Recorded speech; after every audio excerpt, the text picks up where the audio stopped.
दोस्तों सभी को नमस्कार। आपका स्वागत है एक बार फिर हमारे यूट्यूब चैनल पे। दोस्तों आज हम लोग पढ़ने वाले हैं प्रेमचंद का साहित्यिक चिंतन।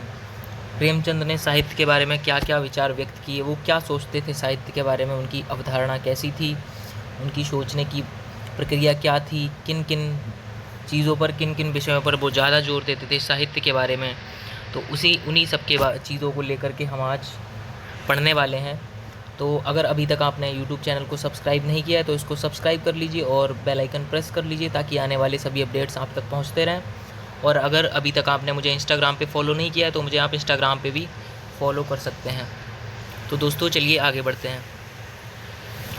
तो प्रेमचंद के साहित्य संबंधी विचार या चिंतन ये एक ही बात है। तो इसको हमने 5 तरह से पढ़ने वाले हैं, 5 प्रकार से डिवाइड किया हुआ है, जिसमें सामान्य साहित्यिक संबंधी चिंतन आएगा, उपन्यास संबंधी चिंतन आएगा, कहानी संबंधी चिंतन आएगा, यथार्थवादी संबंधी विचार और सारांश। लास्ट में हम लोग सारांश पढ़ने वाले हैं। तो दोस्तों सामान्य साहित्यिक चिंतन संबंधी मतलब कि वो सामान्यतः क्या सोचते थे साहित्य के बारे में, क्या उनके विचार थे। इसके बाद क्योंकि गद्य की तमाम विधाएँ होती हैं, उपन्यास, कहानी और भी कई सारी होती हैं, लेकिन उन्होंने मेजरली जो है उपन्यास और कहानी पे काम किया है। तो उपन्यास संबंधी चीज़ों के बारे में वो क्या समझते थे, क्या सोचते थे, कहानी के बारे में क्या सोचते थे और यथार्थवादी चीज़ों के बारे में क्या सोचते थे, और अंतिम रूप में हम सारांश पे जोर देंगे। तो आज हम लोग पढ़ने वाले हैं सामान्य साहित्य संबंधी चिंतन, यानी कि प्रेमचंद का साहित्यिक चिंतन। तो चलिए आगे बढ़ते हैं। दोस्तों प्रेमचंद जी कहते हैं कि साहित्य को अपने ढंग से परिभाषित करने की कोशिश उन्होंने की थी। उनके अनुसार साहित्य सत्य का वाहक होता है। प्रेमचंद जी कहते हैं कि साहित्य जो है वो सत्य का वाहक होता है, यानी कि वही साहित्य साहित्य कहलाता है जिसमें जो है सत्यता की अभिव्यक्ति हो, जिसमें सच्चाई दिखाई जाए। सुंदर और प्रभावी भाषा में अभिव्यक्त सत्य ही साहित्य है। यानी कि ऐसा साहित्य जिसमें जो है सुंदर भाषा का प्रयोग हुआ हो, प्रभावी ढंग से भाषा का प्रयोग किया गया हो, और इस अभिव्यक्ति से सत्य की जिस साहित्य में झलक दिखती है वही साहित्य कहलाता है। साहित्य में यह गुण तब आता है जब साहित्य में जीवन की वेदनाओं और सच्चाइयों का वर्णन होता है। वो कहते हैं कि साहित्य को प्रभावी ढंग से, यानी कि साहित्य जब प्रभाव डालता है अपना जनमानस पर, या साहित्य जब सत्यता को प्रकट करता है, जब वह जीवन की वेदनाओं, जीवन की सच्चाइयों का उसमें अगर वर्णन हो, तभी उस साहित्य को सच्चा साहित्य कहा जा सकता है। इसके बाद प्रेमचंद जी कहते हैं जीवन की सच्चाइयों को जो लेख प्रभावपूर्ण तरीके से प्रस्तुत करता है तो प्रेमचंद को उससे कोई आपत्ति नहीं है। प्रेमचंद जी कहते हैं कि जिस लेख में जीवन की सच्चाइयाँ प्रकट हुई हों, जो लेख हमें जीवन की सच्चाइयों से वाकिफ़ कराता हो, जिस लेख में सत्य पर आधारित घटनाएं दी गई हों और एक प्रभाव तरीके से उसको प्रस्तुत किया गया हो प्रभावी तरीके से, उससे जो है प्रेमचंद जी को कोई आपत्ति नहीं है। इवन जो हैं इस चीज़ को प्रमोट करते हैं। इसके बाद जो है प्रेमचंद कहते हैं, वो कहते हैं कि साहित्य जो है वह जीवन की आलोचना है। यानी कि प्रेमचंद साहित्य को जीवन की आलोचना मानते हैं। यानी कि साहित्य वही है जहाँ पर जीवन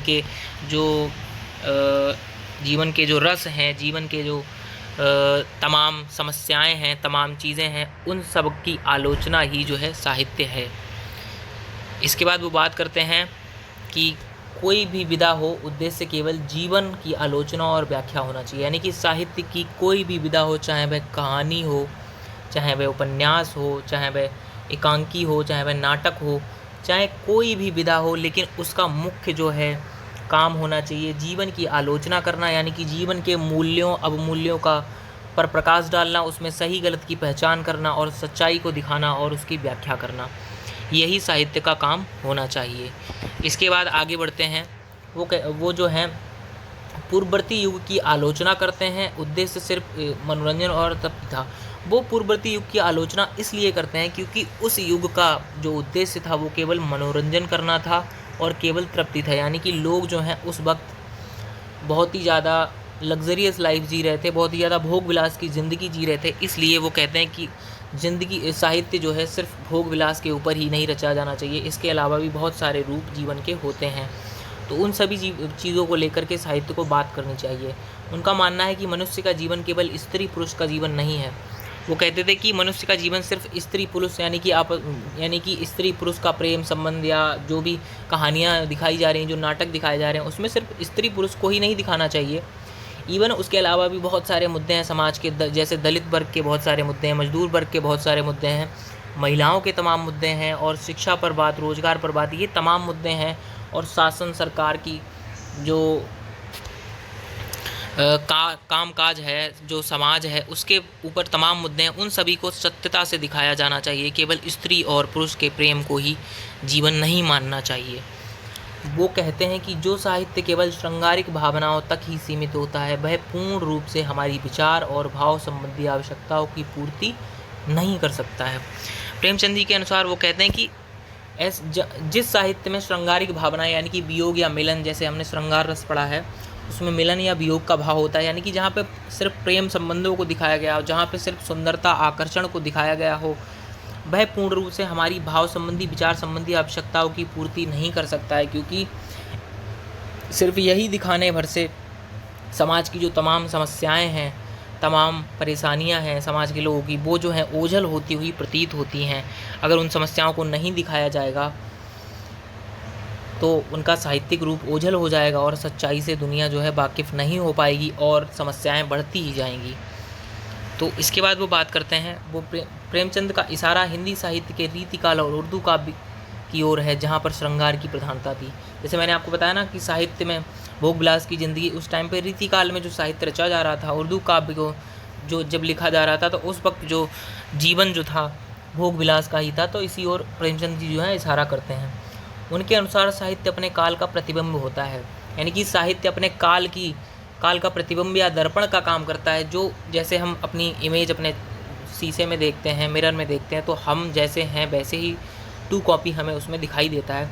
तो साहित्य भी इसी तरह से, अगर साहित्य को सच्चाई से गढ़ा जाएगा तो जो भी सच्चाई है उस समाज की, उस वक्त की, वो सारी साहित्य में हमें देखने को मिलेगी। 18वीं और 19वीं शताब्दी में भारतीय सामंती जीवन भोग विलास में डूबा हुआ था। ऐसे पतन के काल में लोग केवल या तो आशिकी करते थे या अध्यात्म और वैराग्य में रम जाते थे, और यदि साहित्य भी इन्हीं भावों में डूबा हो तो मान लेना चाहिए कि उस समाज का पतन निश्चित है। यानी कि उस वक्त जो जीवन था वो भोग विलास में लोग डूबे हुए थे, पतन काल की ओर थे, लोग आशिकी में डूबे हुए थे, लोग वैराग्य में या तो डूबे हुए थे या फिर पूरी तरह से अध्यात्म में डूबे हुए थे, और तमाम सामाजिक समस्याओं से वाकिफ़ नहीं थे, उनकी ओर मुँह नहीं करते थे, उन पर ध्यान नहीं देते थे। तो इस ज़िंदगी से क्या प्रतीत होता है कि वह जो है ऐसे लोगों का पतन, ऐसे साहित्य का पतन, ऐसे जो है समाज का पतन जो है बहुत ही निश्चित समय में और बहुत ही जल्दी हो जाता है। उसमें दुनिया को देखने और समझने की शक्ति ख़त्म हो गई है, क्योंकि वह इन्हीं चीज़ों से नहीं उबर पाता है, इन्हीं सब में जो है डूबा रहता है।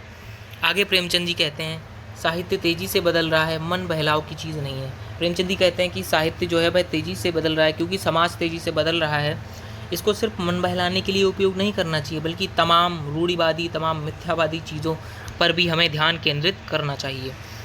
इसके बाद प्रेमचंद जी कहते हैं, साहित्य वही साहित्य कहलाने का अधिकारी है जो हमारी सुरुचि को जागृत करता है, यानी कि जो हमारी जो रुचियां हैं उनको जागृत करता है, हमें आध्यात्मिक मानसिक तृप्ति प्रदान करता है, हमें आध्यात्मिक रूप से और मानसिक हमारे मन को तृप्ति प्रदान करता है, मनुष्य में शक्ति, गति, संकल्प, कठिनाइयों पर विजय पाने की दृढ़ता और सौंदर्य प्रेम पैदा करता है।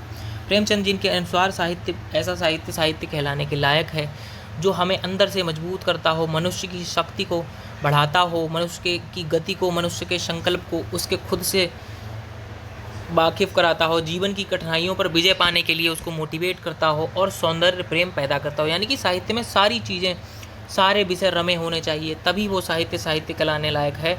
सिर्फ एक ही विषय पर बात करना वो तो भेदभाव करने जैसा होगा। प्रेमचंद के अनुसार दलित, पीड़ित व वंचित समूह तथा व्यक्ति की हिमायत और वकालत करना साहित्य का फ़र्ज है। प्रेमचंद जी कहते हैं कि जो कमज़ोर वर्ग है, जो पिछड़ा वर्ग है, जो कमज़ोर लोग हैं, जो वंचित समूह, उन सब की हिमायत करना, उन सब की हिफाजत करना, उन सब के लिए आवाज़ उठाना साहित्य का जो है फ़र्ज है। तो ये फ़र्ज साहित्य को ढंग से निभाना चाहिए। इसके बाद आगे वो बात करते हैं, कहते हैं कि इसके लिए साहित्यकार सत्य और वास्तविकता के प्रति प्रतिबद्ध होता है। वह मानव प्रकृति का सूक्ष्म दृष्टि से अवलोकन करता है, मनोविज्ञान का अध्ययन करता है और अपने पात्रों को वास्तविक मनुष्यों की तरह आचरण करते दिखाता है। यानी कि वो कहते हैं कि साहित्यकार जो है, ऐसा साहित्यकार अच्छा माना जाता है जो वास्तविकता को दिखाता है, सत्य को दिखाता है, मानव के प्रति सूक्ष्म दृष्टि से, यानी कि मानव के जो सूक्ष्म से सूक्ष्म मुद्दे का भी अवलोकन करके, मनोविज्ञान का अध्ययन करके, मानव के मन में क्या चल रहा है, समाज के मन में क्या चल रहा है, वह सब चीज़ों को दिखाकर वास्तविकता को प्रकट करता है। अपने पात्रों को उसी आधार पर प्रकट करता है कि वो सच्चाई समाज की बयां कर सकें। तो ऐसा साहित्यकार ही अच्छा साहित्यकार होता है। इसके बाद प्रेमचंद के अनुसार अपनी सहानुभूति और सौंदर्य प्रेम के कारण वह जीवन के उन सूक्ष्म स्थानों तक पहुंचता है जहां मनुष्य अपनी मनुष्यता के कारण पहुंचने में असमर्थ होता है। वो कहते हैं कि साहित्यकार अपनी सहानुभूति दिखाते हुए, सौंदर्य प्रेम दिखाते हुए उन सूक्ष्म से सूक्ष्म जीवन के पहलुओं तक पहुंचता है जहां पर मनुष्य अपनी मनुष्यता के कारण पहुंचने में असमर्थ है, क्योंकि मानव हमेशा किसी न किसी चीज़ में रमा रहता है और वह दूसरी चीज़ों पर ध्यान देता ही नहीं है। इसके आगे प्रेमचंद जी बात करते हैं, अपने कुछ समालोचकों की राय से सहमत होते हुए साहित्य को लेखक का मनोवैज्ञानिक जीवन चरित्र मानते हैं। दोस्तों, आलोचक का मतलब होता है जो केवल तुम्हारे अंदर सिर्फ नकारात्मक चीज़ें देखे, तुम्हारी सिर्फ बुराई करे, और समालोचक होता है जो सही गलत की पहचान करता है, सही को सही कहता है, गलत को गलत कहता है। तो प्रेमचंद जी ऐसे लोगों की राय से सहमत होते हैं और कहते हैं, ऐसे लोगों की राय से सहमत होते हैं क्योंकि जो उनके समालोचक हैं वो साहित्य को मनोवैज्ञानिक जीवन चरित्र भी मानते हैं। तो इस बात से जो है प्रेमचंद जी सहमत हो जाते हैं कि हाँ, ये भी सत्य है। जीवन में साहित्य का स्थान, ये टाइटल है उनके निबंध का। इस निबंध में वे कहते हैं कि सुख तो भौतिक वस्तुओं से भी मिलता है, पर साहित्य का आनंद इस सुख से बड़ी वस्तु है क्योंकि इसका आधार सुंदर और सत्य है। प्रेमचंद जी कहते हैं कि सुख तो हम भोग विलास की ज़िंदगी जी के भौतिक चीज़ों से, जैसे कि अच्छा खाना, लग्जरी गाड़ियाँ, बहुत लग्जरी घर, पैसा, इन सब चीज़ों से, भौतिक चीज़ों से हमें सुख तो मिल सकता है, लेकिन सच्चा आनंद, साहित्य का आनंद जो है ना, वो बहुत ही बड़ी चीज़ है और इसका आधार सुंदर और सत्य होना चाहिए। इसके बाद वो बात करते हैं, इसके बाद कहते हैं, साहित्यकार अपने देश काल से प्रभावित होता है। वह सच्चा साहित्य कभी पुराना नहीं होता है। वो कहते हैं कि साहित्यकार जो है वह अपने देश काल से, अपने क्षेत्र से, अपने वहाँ के जनमानस से प्रभावित होकर ही साहित्य लिखता है और वहाँ की तमाम भावनाएं, हर्ष, विस्मय, क्रोध, द्वेष, सारी भावनाओं को दिखाता है और उस सब मनुष्य के शाश्वत और चिरंतन वो सब भाव हैं, उन सभी भावों का उस साहित्य में, उन सभी भावों की झलक मिलती है और वास्तविकता, सत्यता को दिखाकर सुंदरता को प्रकट करते हुए साहित्य जो है एक दिन सफल साहित्य बनता है। तो सभी को धन्यवाद। उम्मीद है आपको ये वीडियो पसंद आई होगी। दोस्तों, अगर आपको ये वीडियो पसंद आई है तो चैनल को सब्सक्राइब और लाइक करना ना भूलें।